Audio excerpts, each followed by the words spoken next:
ಎಲ್ರಿಗೂ ನಮಸ್ಕಾರ.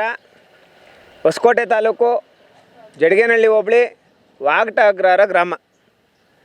ಈ ಗ್ರಾಮ ಇವಾಗ ನಾವೇನು ನಿಂತ್ಕೊಂಡಿದ್ದೀವಿ ಜಮೀನು ಈಗ 132 ಹಳೆ ಸರ್ವೆ ನಂಬರು 91 P ನಂಬರ್. ಇದು ಈ ಜಾಗನ ನೋಡಿ, ಇವಾಗ ನಮ್ಮ ಸುತ್ತ ಇದ್ದಾರೆ ಇವರು ರೈತರು. ಆಮೇಲೆ ನೋಡಿ, ಇವರು ಈ ಜಾಗದ ಓನರ್ಸು. ಇವ್ರ ಜಾಗದಲ್ಲೇ ಪಾಣಿಗಳೈತೆ, ಎಲ್ಲ ಪ್ರೆಸೆಂಟು ಡಾಕ್ಯುಮೆಂಟ್ಗಳೆಲ್ಲ ಇರ್ತೈತಿ. ಈ ಹೊಸಕೋಟೆ ತಾಲೂಕಲ್ಲಿ MC ನರೇಂದ್ರ ಅಂತ ವ್ಯಕ್ತಿ. ಆ ವ್ಯಕ್ತಿ ಮಾಡೋ ಅಂಥದ್ದೇನೆಂದರೆ, ನಿಮ್ಮ ಜಮೀನು ನಾನು ಮಾರಿಸ್ತೀನಿ, ನಿಮ್ಗೆ ಅದು ಮಾಡ್ತೀನಿ, ನಿಮ್ಗೆ ಇದು ಮಾಡ್ತೀನಿ ಅಂತ ಹೇಳ್ಬಿಟ್ಟು ಇಂಥ ವ್ಯಕ್ತಿಗಳನ್ನ ಕರ್ಕೊಂಡು ಹೋಗೋದು. ಸೈನು ಮಾಡ್ದಿರಾ, ಏನು ಮಾಡ್ದಿರಾ. ಅವತ್ತು ನೀವು ಈ ವ್ಯಕ್ತಿ ನೀವು ಬೇರೆಯವ್ರಿಗೆ ಯಾರಿಗಾದ್ರೂ ಜಮೀನು ಮಾರಿರೋದಕ್ಕೆ ಏನೂ ಇಲ್ಲ, ಜಮೀನು ಮಾರಿರೋದಕ್ಕೆ ಯಾವುದೇ ದಾಖಲೆಗಳಿಲ್ಲ, ಯಾವುದೇ EC ಮತ್ತು ರಿಜಿಸ್ಟರ್ ಆಗಿರೋದು ಯಾವುದೂ ದಾಖಲೆಗಳಿಲ್ದಿರ ಅದು ದುಡ್ಡು ಕಾಸು ಕೊಟ್ಟು ಗೌರ್ಮೆಂಟ್ ಪರ್ಮಿಷನ್ಗೆ ಸಿಗ್ನೇಚರ್ ಮಾಡಿಸ್ಕೊಂಡು ತಾಲೂಕು ಆಫೀಸಲ್ಲಿ ಲೇಔಟ್ ಮಾಡಿಸ್ಕೊಡ್ತೀನಿ ಅಂತ ಮೋಸ ಮಾಡಿದ್ದಾರೆ ಇವ್ರಿಗೆ. ಲೇಔಟ್ ಮಾಡ್ಕೊಡ್ತೀನಿ, ಈ ಜಾಗನ ಲೇಔಟ್ ಮಾಡ್ಕೊಡ್ತೀನಿ ಅಂತ ಹೇಳ್ಬಿಟ್ಟು ಪರ್ಮಿಷನ್ ಮಾಡಿಸ್ಕೊಂಡು ಯಾವ ಥರ ಮಾಡ್ಕೊಂಡಿದ್ದಾನೋ ಅವನ ಹೆಸರು ಖಾತೆ ಮಾಡ್ಕೊಂಡಿದ್ದಾನೆ. ಖಾತೆ ಆಗಿರೋದಕ್ಕೆ ಯಾವುದಾದ್ರೂ ದಾಖಲೆಗಳೈತಾ? ನೀವು ಮಾರಿರೋದಕ್ಕೆ ಯಾವುದಾದ್ರೂ ದಾಖಲೆಗಳೈತಾ? ಇವ್ರು ಮಾರಿರೋದಕ್ಕೆ ಯಾವುದೇ ದಾಖಲೆಗಳಿಲ್ಲ. ಈ ಅಧಿಕಾರಿಗಳು ಮಾತಾಡಿಕೊಂಡು ಅವ್ರಿಗೊಂದಷ್ಟು ಲಂಚ ಕೊಟ್ಬಿಟ್ಟು ಈ MC ನರೇಂದ್ರ ಅನ್ನೋ ವ್ಯಕ್ತಿ 6 ದಿನಕ್ಕೆ ಖಾತೆ ಬದಲಾವಣೆ ಮಾಡ್ಕೊಂಡಿದ್ದಾನೆ. ಇದು ಸಂಬಂಧಪಟ್ಟಂಗೆ ನಾವು ವರದಿ ಕೇಳಿದ್ದೀವಿ, ವರದಿ ಬರಲಿ. ಜೊತೆಗೇನೆಂದರೆ, ಇದೇ ಜಾಗದಲ್ಲಿ ಕೂತ್ಕೊಂಡು ಈ MC ನರೇಂದ್ರ ಅನ್ನೋ ವ್ಯಕ್ತಿ ಮೇಲೆ ಪ್ರಕರಣ ದಾಖಲಾಗಿ ಆ ವ್ಯಕ್ತಿನ ಅರೆಸ್ಟ್ ಮಾಡಿ ಜೈಲಿಗೆ ಕಳಿಸ್ಬೇಕು ಅಂತೇಳ್ಬಿಟ್ಟು ಈ ಮೂಲಕ ಮನವಿ ಮಾಡ್ತಾಯಿದ್ದೀನಿ. ಇದೇ ಥರ ಸುಮಾರು ಪ್ರಕರಣಗಳಲ್ಲಿ MC ನರೇಂದ್ರ ಅವರು ಬಡವ್ರಿಗೆ ಮೋಸ ಮಾಡಿರೋಂಥ ಘಟನೆಗಳು ಇಲ್ಲಿ ನಡೆದಿರೋಂಥ ಕೋಟ್ಯಾಂತರ ರೂಪಾಯಿ ಜಮೀನು ಬೆಲೆ ಬಾಳೋ ಜಮೀನುಗಳು, ಕೋಟ್ಯಾಂತರ ರೂಪಾಯಿ ಬೆಲೆ ಬಾಳೋ ಜಮೀನುಗಳನ್ನ ಈ MC ನರೇಂದ್ರ ಅನ್ನೋ ವ್ಯಕ್ತಿನ ಸೂಕ್ತ ತನಿಖೆ ನಡೆಸಿ ಆ ವ್ಯಕ್ತಿನ ಅರೆಸ್ಟ್ ಮಾಡಿ ಜೈಲಿಗೆ ಕಳಿಸ್ಬೇಕು. ಆ ವ್ಯಕ್ತಿನ ಯಾರ್ಯಾರಿಗೆ ನೋಡಿ, ಇದು ಕೋಟ್ಯಾಂತರ ರೂಪಾಯಿ ಬೆಲೆ ಬಾಳೋ ನೋಡಿ ರೋಡ್ ಪಕ್ಕದಲ್ಲೇ ಜಮೀನು. ಇಂಥ ಜಮೀನುಗಳಿಗೆಲ್ಲ ನಕಲಿ ದಾಖಲೆಗಳು ಸೃಷ್ಟಿ ಮಾಡೋದು, ಅಧಿಕಾರಿಗಳಿಗೆ ಲಂಚಗಳು ಕೊಡೋವಂಥದ್ದು, ಅವ್ರಿಗೆಲ್ಲ ಬಲೆಯಲ್ಲಿ ಹಾಕ್ಕೊಂಡು ಇಂಥ ಬಡವ್ರಿಗೆ ಮೋಸ ಮಾಡೋಂಥ ಕೆಲಸನ MC ನರೇಂದ್ರ ಅನ್ನೋ ವ್ಯಕ್ತಿ ಮಾಡ್ತಾಯಿದ್ದಾನೆ.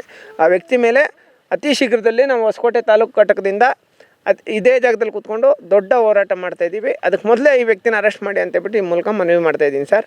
ಇವ್ರ ಜಮೀನು ಇಲ್ಲಿಂದ ಬಿಡಿಸೋ ತನಕ, ಆ ಖಾತೆ ವಜಾ ಮಾಡಿಸಿ ಇವ್ರ ಜಮೀನಿಗೆ ಇವ್ರಿಗೆ ನ್ಯಾಯ ಕೊಡಿಸೋ ತನಕ ಯಾವುದೇ ಕಾರಣಕ್ಕೂ ಬಿಡಲ್ಲ ಅಂತೇಳ್ಬಿಟ್ಟು ಈ ಮುಖಾಂತರ ಮನವಿ ಮಾಡ್ತಾಯಿದ್ದೀನಿ. Thank you so much. Jai Bhim.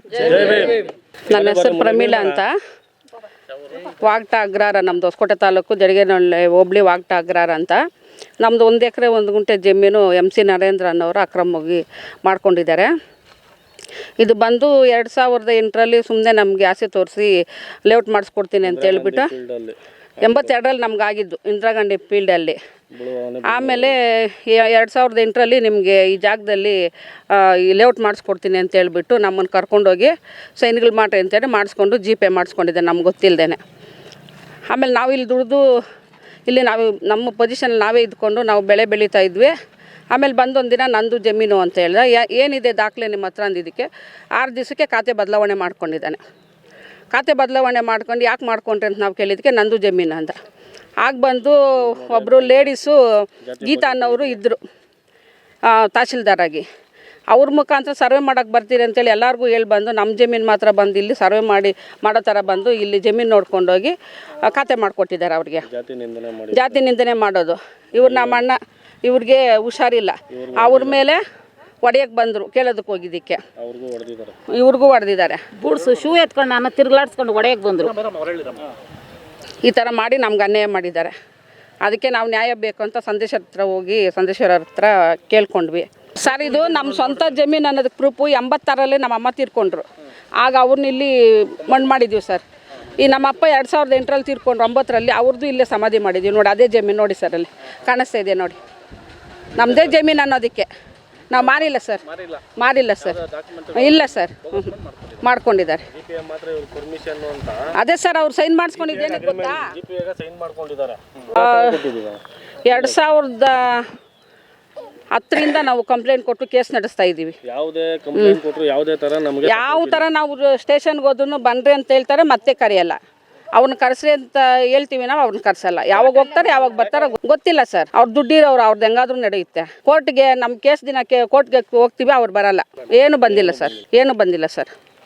ಈ ಥರ ಇದೆ ಸರ್. ನಮ್ಗೆ ಇದು ಬಿಟ್ಟರೆ ಬೇರೆ ಏನೂ ಇಲ್ಲ ಸರ್.